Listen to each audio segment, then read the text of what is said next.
Joseph has asked to be evaluated on facial expressions, eye contact, quality of storytelling, and inspirational value.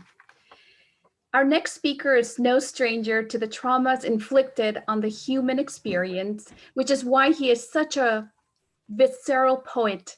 He carries both the hunt and determination of the lives that others have killed that he had to care for. If you listen, you can tell there's something different about him. Tonight, he will take you to a transcending moment in his life. In the ambulance bay of Old Highland Hospital, after unsuccessfully exhausting his efforts to save the life of a woman with a gunshot wound through her chest. Please welcome former American Medical Response paramedic, Joseph. Joseph, how could anyone do this? How could anyone do this, Joseph? Jeez. Good evening, fellow Toastmasters. Thank you, Ilma, for that evaluation. How could anyone do this to a beautiful human being? That was a question that was racing through my soul as we pulled a woman out of the ambulance a moment after she died, squeezing my arm from a gunshot wound through her chest. A moment later, inside the trauma room, I turned around after giving a report to the doctor to see that she had already been splayed open with all her internal organs showing for their exploratory surgery. Our very next call was a high-speed pursuit. A woman sitting in the back of a taxi minding her own business took the blunt of a fleeing vehicle, busting her pelvis in half. Again, we returned to Highland Hospital. The same question etching itself through my being. In the weeks that followed, I just kept turning the wheels of how I looked all around me and saw that plenty of people are trained to do a paramedic's job. But how many people are spending time to bring people together? I was raised in Newtown, Connecticut, small town. They had very little diversity when I was growing up, almost none. Fortunately, it's a lot better now. But back then, my best friend had I remember two persons of color in our school. My best friend was brother to one of them. And I heard many things that echoed through my lips well into my teenage years. Things I'm ashamed and will never come through my lips again. But when people live in their bubbles, when people only experience a small sample of all there is to experience, they can believe very confidently that what they think and how they see the world is very all-inclusive. And in that, the things that they hear, the things they are taught can stick to their belief system and how they behave through life. And this is a tragedy that, as a poet, I work hard to remedy for several reasons.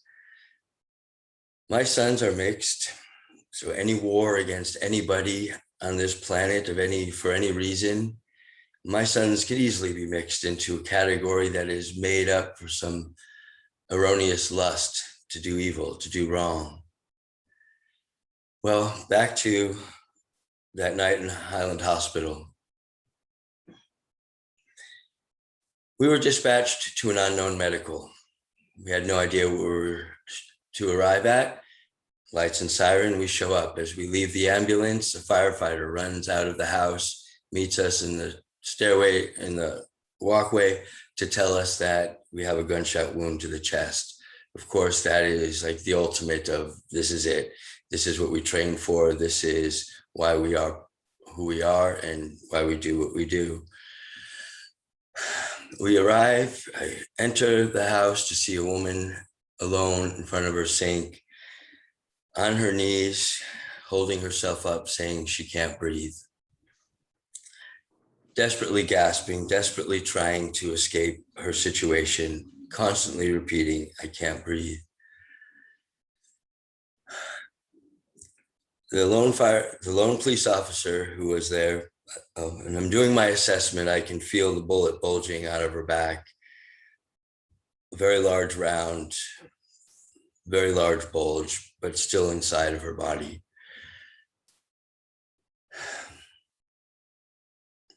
I'm just going to leave it at that. Not all bullets do that. Just going to leave it at that. The second police officer arrives on scene and asks the first police officer what happened. Police officer says, "She said she shot herself." "Where's the gun?"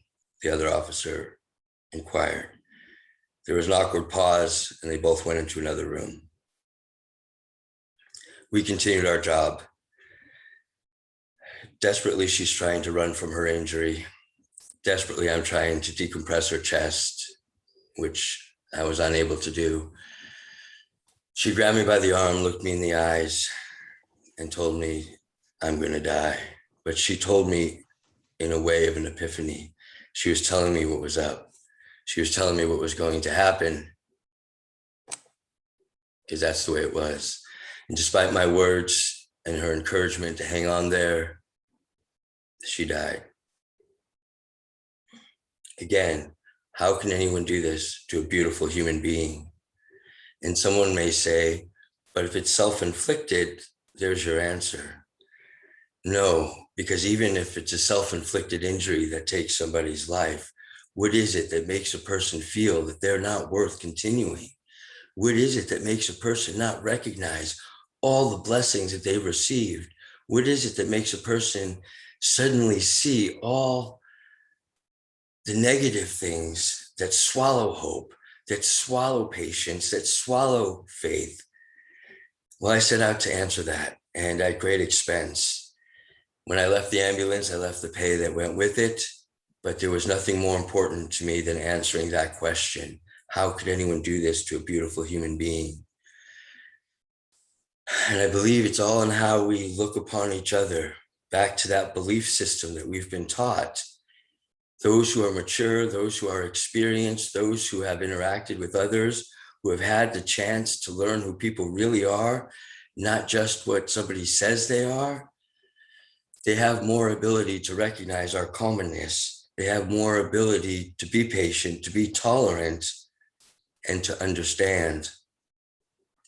I have had many chapters in my life, amazing ones. I once stood for 3 years from the time I was 18 to 21, standing, not talking to anybody in the public. Can you imagine that? It's the opposite now.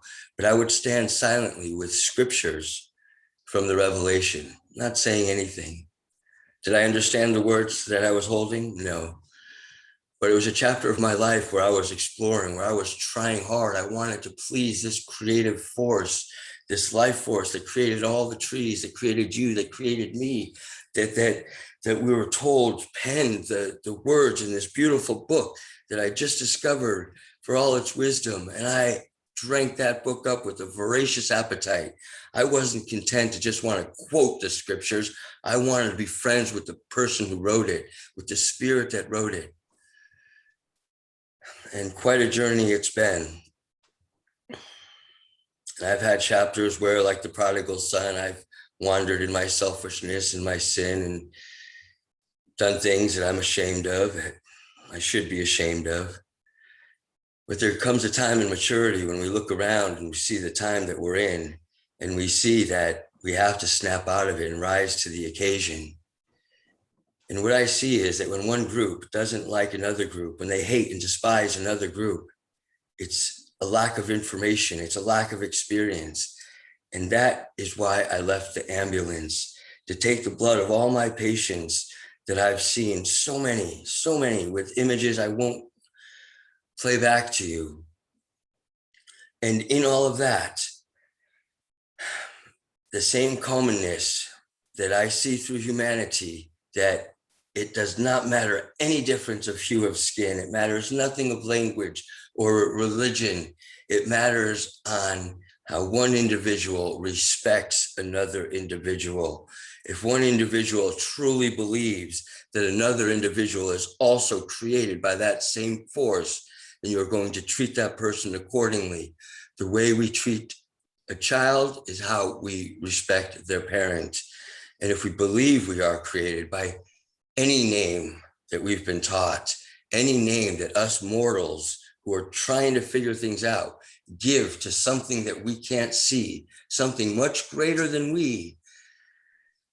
When we are mature, we recognize that one person may say papa, another might say daddy, another might say father, and use different pronouns in replacement to the same living force. But when people want to be selfish and say, no, it's only my way of thinking, you're wrong, boom, boom, boom, we're all in danger. And that's the time that I see us in, that there's too much of that going around. And I'm a tormented soul because I'm on the forefront trying to find the words to stop that, to halt it, because once that happens, it's too late. But yet I hear in the air the very realness of what danger we're in. So I didn't get quite through everything I wanted to in my speech, and I'm going to end it now. But I just wanted to share with you a little bit of why I am so passionate in what I do. I've seen what happens when people lose faith in each other and themselves. So please don't let that happen to you, and may sanity and humanity prevail in our time. Thank you. Joseph.